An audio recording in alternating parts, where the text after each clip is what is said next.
Hay imágenes, mesas de diálogo que se siguen dando en nuestro país de distintos sectores de la vida política. Veíamos imágenes de una reunión de Avanzada Progresista con una de nuestras invitadas de esta tarde, Indira Urbanieja, ella es analista político, CEO de Reunificados, y le damos la bienvenida a Argumentos. Bienvenida, Indira. Gracias, Rosa. Un placer estar contigo, de verdad. Gracias a ti por aceptar nuestra invitación. Hablábamos antes con el diputado Luis Eduardo Martínez en referencia a todos los procesos de diálogo que se han venido dando en nuestro país. Muchas veces la gente desde casa escucha mesa de diálogo nacional, mesas de distintos partidos políticos, pero ya la gente quiere escuchar soluciones, porque mientras todo esto ocurre, siguen los problemas en la calle de la luz, no hay agua, el salario no me alcanza. Entonces, en medio de estos mecanismos, ¿qué respuestas has visto tú que se han podido ir dando de forma contundente, que se ha podido ir materializando para la población? Mira, el proceso de diálogo es un proceso lento, además. Recordemos que aquí teníamos años sin entendernos, sin escucharnos, sin hablarnos. Entonces, lo difícil de esto y el principal reto, como bien lo acabas de señalar, es cómo hacemos para que en paralelo a estas conversaciones que hay que sostener, a estos encuentros que hay que hacer, le vamos materializando soluciones a la gente. Tú lo acabas de decir, los jubilados, los pensionados, el abuelito que la pensión no le alcanza para la pastilla. Esa gente no puede esperar que nosotros terminemos de dialogar.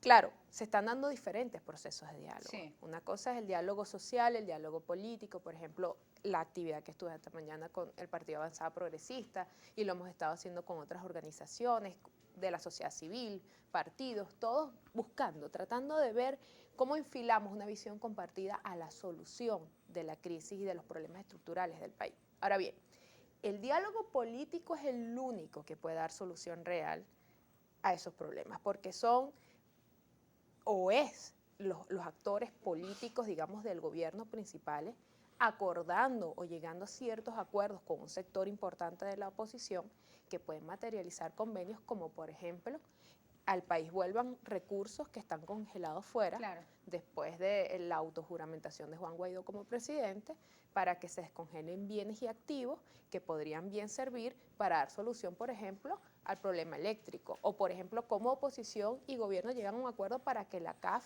permita el financiamiento de ese proyecto para arreglar el sistema o darle solución al pero aún no sistema. está claro si esos diálogos de México, si ese mecanismo se va a reactivar, ¿no? Con este sector de la oposición, la plataforma unitaria.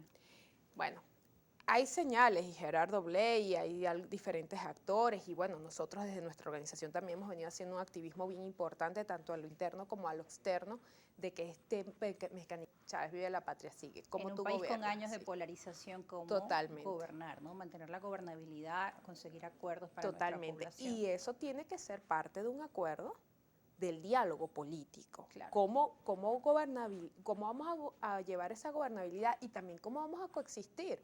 Vámonos al otro escenario. Y si en el La 2000 reconciliación nacional, Indira, es posible, pero es un proceso largo. Es un proceso largo y hay historia. O sea, tenemos el proceso de reconciliación de Sudáfrica, tenemos sí. procesos de reconciliación post-Franco en España, procesos post-Chile. Hay ejemplos de Son largos convivencias procesos, pero lo después. importante es iniciarlo. Hay que iniciarlos, pero la reconciliación empieza con un tema que todavía a los venezolanos nos da un poco de temor tocar, que es el tema de la justicia. Claro, que no haya impunidad, porque muchos dicen, ¿qué son estos diálogos? ¿Van a ser borrón y cuenta nueva de lado y lado? ¿Y cómo quedamos nosotros, la población vulnerada? La justicia es el bálsamo. La justicia es el remedio para el resentimiento, el odio, para la división y para la separación, para reparar ese tejido social que se ha roto aquí, de parte y parte.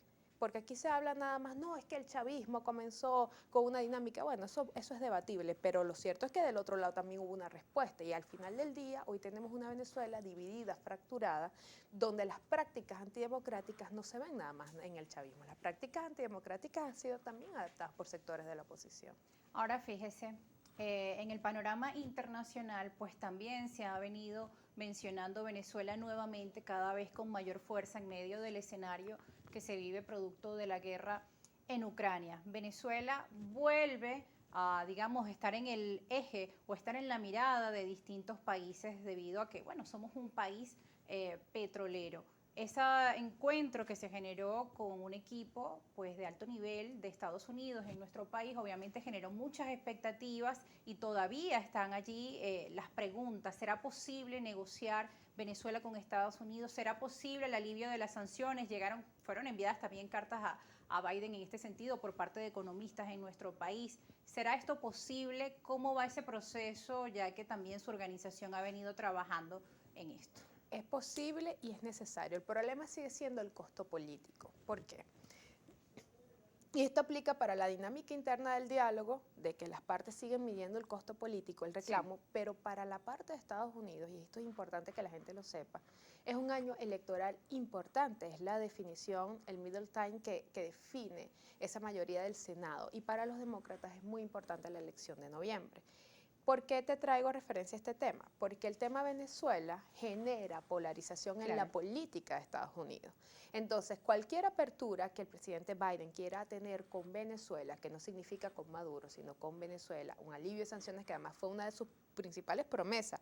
Cuando llegó al gobierno, él prometió revisar las sanciones que trastocan los derechos económicos y humanos de las poblaciones. Pero ¿qué sucede? Los republicanos lo atacan porque dicen, mira, ahí está Biden negociando con el dictador, ahí está Biden negociando con Maduro. Entonces, un poco... Claro, las reacciones fueron inmediatas en rechazo por parte no solo de los sectores radicales. De sectores radicales en Estados Unidos, sino también en el continente. Presidentes como el de El Salvador. Bueno, porque mantienen unas posturas radicales, siguen creyendo que estamos, no sé, en la Guerra Fría será, y eso es de alguna forma cuando me preguntan por qué no ha avanzado más rápido.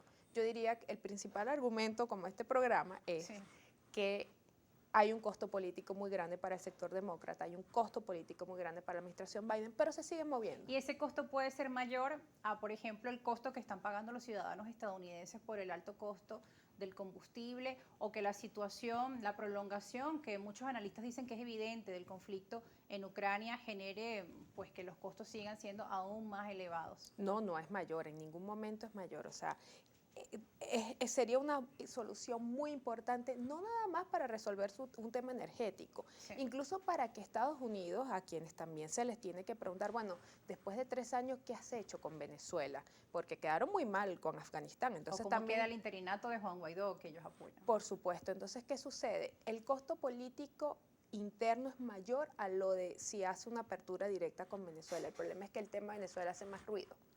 Hace más ruido y sobre todo cuando tienes un momento electoral y sobre todo ese electorado cubano, americano que se mueve en la Florida, que hace mucho ruido. Pero yo creo y te comento pues que entiendo que esos papers y esos borradores de esos acuerdos están elaborados por OFAC, que es la Oficina de Control de Activos que tiene que ver con las sanciones. Creo que lo que falta más bien es una aprobación a nivel de Departamento de Estado y que se terminen de alinear los astros, pero hay que seguir insistiendo. Yo creo que va a ser posible. Bien, vamos a irnos a una pausa, pero al regreso vamos a estar hablando de